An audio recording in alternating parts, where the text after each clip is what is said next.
The Complete Works of William Shakespeare by William Shakespeare. Act I. Scene I. Padua. A public place. Flourish. Enter Licentio and Tranio. Licentio. Tranio, since for the great desire I had to see fair Padua, nursery of arts, I am arrived for fruitful Lombardy, the pleasant garden of great Italy, and by my father's love and leave am armed with his good will and thy good company, my trusty servant well approved in all. Here let us breathe, and haply institute a course of learning and ingenious studies. Pisa, renowned for grave citizens, gave me my being and my father first, a merchant of great traffic through the world, Vincenzo, come of the Bentivoglii. Vincenzo's son, brought up in Florence, it shall become to serve all hopes conceived, to deck his fortune with his virtuous deeds, and therefore, Tranio, for the time I study virtue and that part of philosophy will I apply that treats of happiness by virtue specially to be achieved. Tell me thy mind, for I have Pisa left, and am to Padua come as he that leaves a shallow plash to plunge him in the deep, and with satiety seeks to quench his thirst. Tranio. Me perinato, gentle master mine, I am in all affected as yourself, glad that you thus continue your resolve to suck the sweets of sweet philosophy. Only, good master, while we do admire this virtue and this moral discipline, let's be no Stoics nor no stocks, I pray, or so devote to Aristotle's checks as Ovid be an outcast quite abjured. Bulk logic with acquaintance that you have, and practice rhetoric in your common talk, music and poesy used to quicken you, the mathematics and the metaphysics, fall to them as you find your stomach serves you, no profit grows whereas no pleasure ta'en. In brief, sir, study what you most affect. Licentio. Gramercies, Tranio, well dost thou advise. If, Biondello, thou wert come ashore, we could at once put us in readiness, and take a lodging fit to entertain such friends as time in Padua shall beget. But stay a while, what company is this? Tranio. Master, some show to welcome us to town. Licentio and Tranio stand aside. Enter Baptista, Catrina, Bianca, Gremio and Hortensio. Baptista. Gentlemen, importune me no farther, for how I firmly am resolved you know, that is, not to bestow my youngest daughter before I have a husband for the elder. If either of you both love Catrina, because I know you well and love you well, leave shall you have to court her at your pleasure. Gremio. To card her rather, she's too rough for me. There, Hortensio, will you any wife? Catrina. To Baptista, I pray you, sir, is it your will to make a stale of me amongst these mates? Hortensio. Mates, maid. How mean you that? No mates for you, unless you were of gentler, milder mould. Catrina. I faith, sir, you shall never need to fear. I wis it is not half-way to her heart. But if it were, doubt not her care should be to comb your noddle with a three-legged stool, and paint your face, and use you like a fool. Hortensio. From all such devils, good Lord deliver us. Gremio. And me too, good Lord. Tranio. Hush, master. Here's some good pastime toward, that wench is stark mad or wonderful froward. Licentio. But in the other silence do I see maid's mild behavior and sobriety. Peace, Tranio. Tranio. Well said, master, mum. And gaze your fill. Baptista. Gentlemen, that I may soon make good what I have said, Bianca, get you in, and let it not displease thee, good Bianca, for I will love thee ne'ertheless, my girl. Catrina. A pretty Pete. It is best put finger in the eye. And she knew why. Bianca. Sister, content you in my discontent. Sir, to your pleasure humbly I subscribe. My books and instruments shall be my company, on them to look, and practice by myself. Licentio. Hark, Tranio. Thou mayst hear Minerva speak. Hortensio. Signor Baptista, will you be so strange? Sorry am I that our good will affects Bianca's grief. Gremio. Why will you mew her up, Signor Baptista, for this fiend of hell, and make her bear the penance of her tongue? Baptista. Gentlemen, contend ye, I am resolved. Go in, Bianca. Exit Bianca. And for I know she taketh most delight in music, instruments, and poetry, schoolmasters will I keep within my house fit to instruct her youth.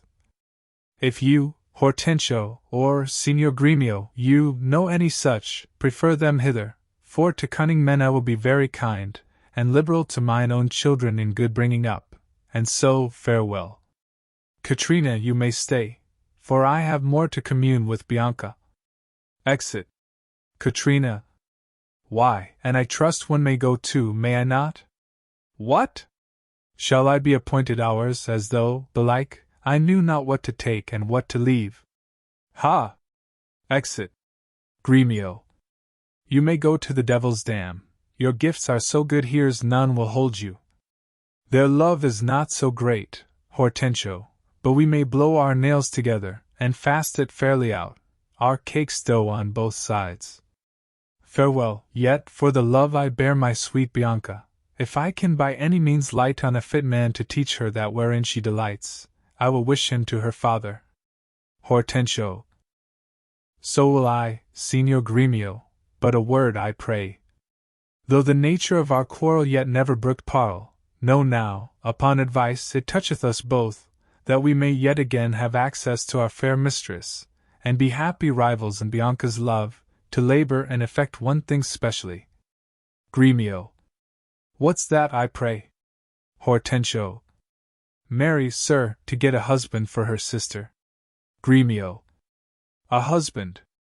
A devil. Hortensio. I say a husband. Gremio. I say a devil. Thinkest thou, Hortensio, though her father be very rich, any man is so very a fool to be married to hell?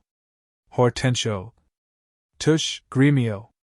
Though it pass your patience and mine to endure her loud alarums, why, man, there be good fellows in the world, and a man could light on them, would take her with all faults, and money enough. Gremio. I cannot tell, but I had as lief take her dowry with this condition, to be whipped at the high cross every morning. Hortensio.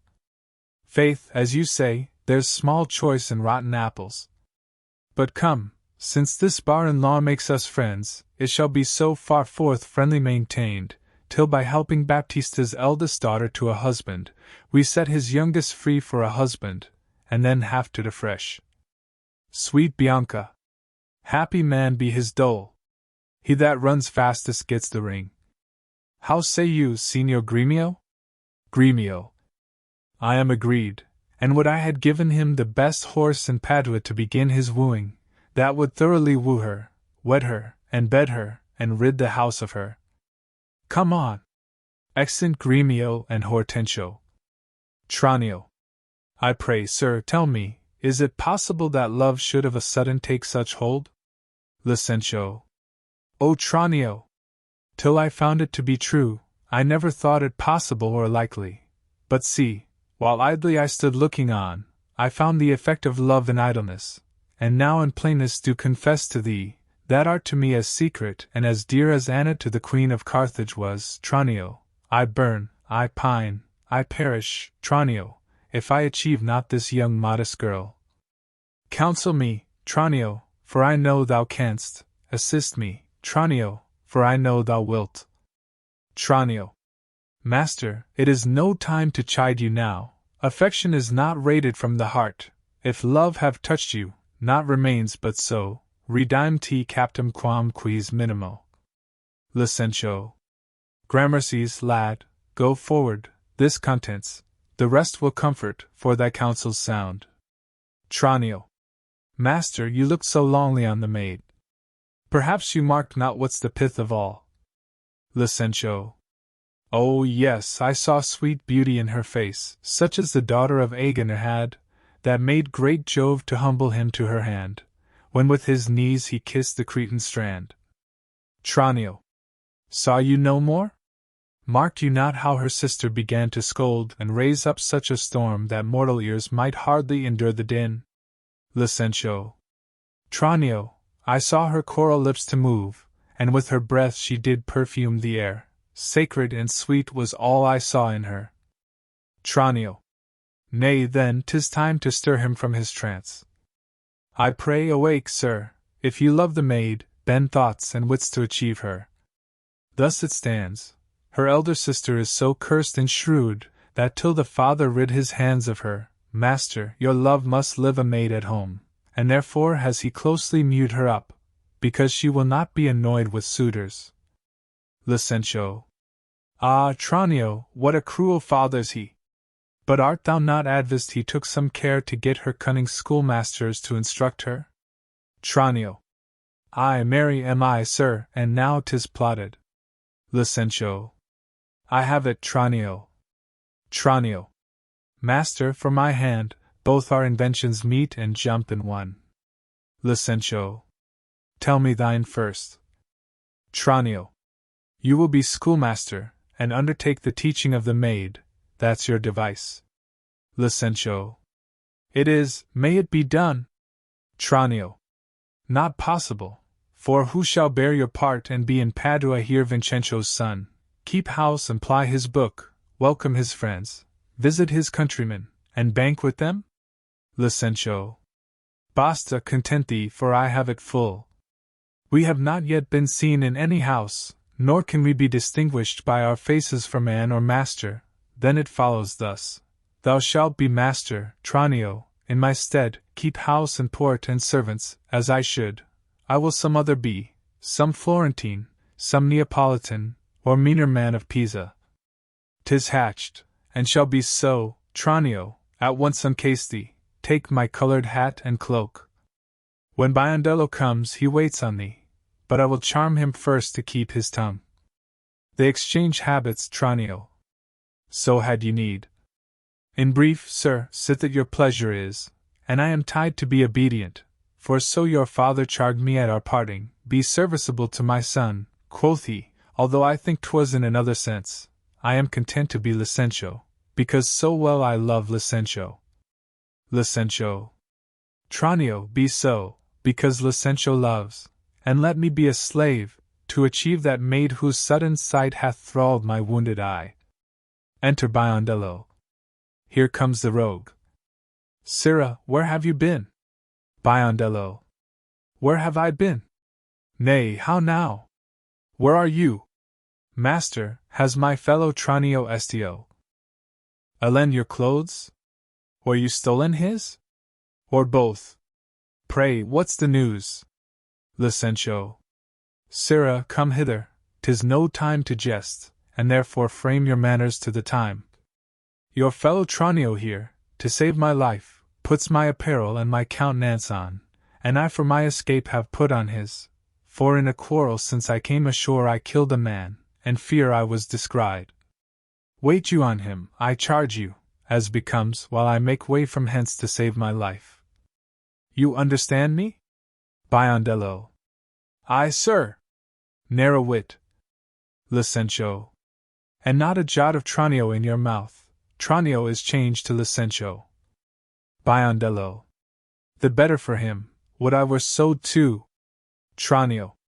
So could I, faith, boy, to have the next wish after, that Licentio indeed had Baptista's youngest daughter. But, sirrah, not for my sake but your master's, I advise you use your manners discreetly in all kind of companies. When I am alone, why then I am Tranio, but in all places else your master, Licentio. Licentio. Tranio, let's go.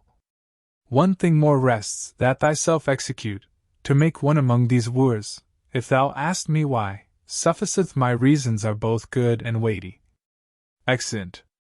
The presenters above speak. First Servant. My lord, you nod, you do not mind the play. Sly. Yes, by Saint Anne I do. A good matter, surely. Comes there any more of it? Page. My lord, 'tis but begun. Sly. 'Tis a very excellent piece of work, madam lady, would 'twere done. They sit and mark. Scene 2. Padua. Before Hortensio's house. Enter Petruchio and his man Grimio. Petruchio. Verona, for a while I take my leave, to see my friends in Padua. but of all my best beloved and approved friend, Hortensio, and I trow this is his house. Here, Sirrah Grumio, knock, I say. Grumio. Knock, sir? Whom should I knock? Is there any man has rebused your worship? Petruchio. Villain, I say, knock me here soundly. Grumio. Knock you here, sir? Why, sir, what am I, sir, that I should knock you here, sir? Petruchio. Villain, I say, knock me at this gate, and rap me well, or I'll knock your knave's putty. Grumio. My master is grown quarrelsome. I should knock you first, and then I know after who comes by the worst. Petruchio. Will it not be? Faith, Sirrah, and you'll not knock, I'll ring it. I'll try how you console, F.A., and sing it. He rings Grumio by the ears. Grumio. Help, masters, help! My master is mad. Petruchio. Now knock when I bid you, Sirrah villain. Enter Hortensio. Hortensio. How now? What's the matter? My old friend Grumio. And my good friend Petruchio. How do you all at Verona? Petruchio. Signor Hortensio, come you to part the fray? Con tutto il cor ben trovato, may I say. Hortensio. Alla nostra casa ben venuto, molto onorato signor mio Petruchio. Rise, Grumio, rise, we will compound this quarrel. Grumio. Nay, 'tis no matter, sir, what he leges in Latin. If this be not a lawful cause for me to leave his service, look you, sir, he bid me knock him and rap him soundly, sir. Well, was it fit for a servant to use his master so, being, perhaps, for aught I see, 32, a pip out? Whom would to God I had well knocked at first, then had not Grumio come by the worst. Petruchio. A senseless villain! Good Hortensio, I bade the rascal knock upon your gate, and could not get him for my heart to do it.